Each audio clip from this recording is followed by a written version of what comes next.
1996 ማለት አሁን ስንት ዓመቱ ነው? እስቲ ቁጥሩ በኢትዮጵያ ማለት በኢትዮጵያ 1996 ማለት አሁን ያለው 2018 ነው አይደል? በኢትዮጵያ ስንት ዓመት ማለት ነው? እስቲ 22 ዓመት። ሰው እንዴት ከ22 ዓመት በኋላ እንዴት ይጠይቃል? ቢያንስ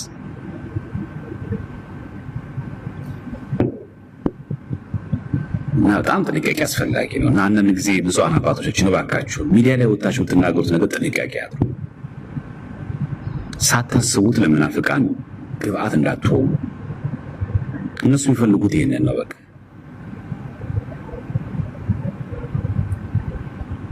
እና አይልም። በቃ እኛ መርቆሬዎስ ፈጣሪ የሚል መጽሐፍ ይዝቅ የለን፣ ጉጓ ላይም የለን፣ ምንም ታሪክ ላይ የለን። ገብታችሁ መጽሐፉን አታች አድርጌዋለሁ፣ ገብቱ ግቡና እዩት። በፍጹም የለም።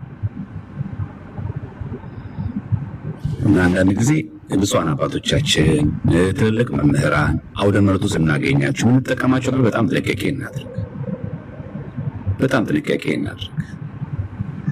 እና አንዳንድ ጊዜ ሳናስባቸው ዝም ብሎ ብድግ ብለን የምናወራቸው ነገሮች መናፍቃኖችን ብድግ ያደረጉና ያው እኛ ያልነው አልቀረም ምናምን እና መደበኛ ዘር ድጓው ላይ የለም። አንድ መጽሐፈ ዚቅ ላይ የወጣው ግለሰቦች ያሳተሙት ሰት ይወጣል።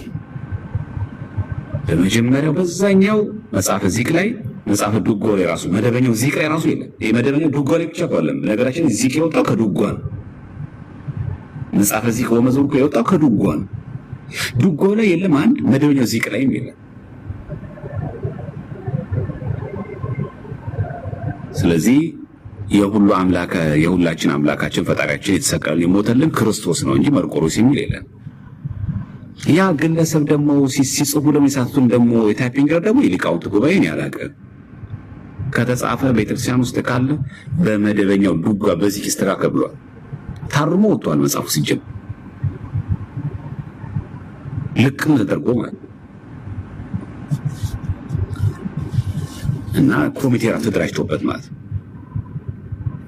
ስለዚህ አንዳንድ ጊዜ ብፁዓን አባቶች ስናወራ ጥንቃቄ በጣም እናድርግ። ከ22 ዓመት በኋላ ሰው እንዴት ያወራል? ኦፊሻሊ ከተመለሰ በኋላ